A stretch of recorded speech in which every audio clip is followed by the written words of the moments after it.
Hi மக்களே, எல்லாருக்கும் வணக்கம். நம்ம இன்றைக்கி என்ன செய்ய போகிறோம்னு பார்த்தீங்கன்னா மட்டன் குழம்பு தான் செய்ய போகிறோம்.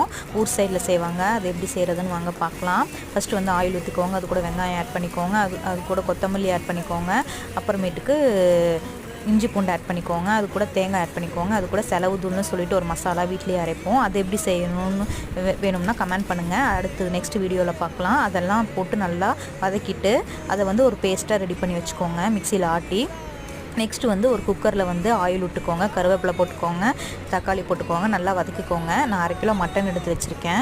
அந்த மட்டனை வந்து அது கூட ஆட் பண்ணி நல்லா வறுத்துக்கோங்க. வறுத்தக்கப்புறம் நம்ம ஏற்கனவே அரைச்சி வச்சுருக்கோம் இல்லைங்களா பேஸ்ட்டு, அதை ஆட் பண்ணிக்கோங்க. அது கூட வந்து காரம் ஆட் பண்ணிக்கோங்க, வீட்டு மிளகாத்தூள் ஆட் பண்ணிக்கோங்க, உப்பு ஆட் பண்ணிக்கோங்க, கொரியாண்டர் பவுடர் ஆட் பண்ணிக்கோங்க, கொஞ்சமாக கரம் மசாலா ஆட் பண்ணிக்கோங்க.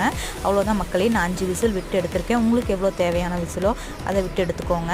அவ்வளோதான் மக்களே, சுவையான மட்டன் குழம்பு ரெடி. பிடிச்சிருந்தா லைக் பண்ணுங்கள், ஷேர் பண்ணுங்கள், கமெண்ட் பண்ணுங்கள், மறக்காமல் சப்ஸ்கிரைப் பண்ணுங்கள் மக்களே. பாய்.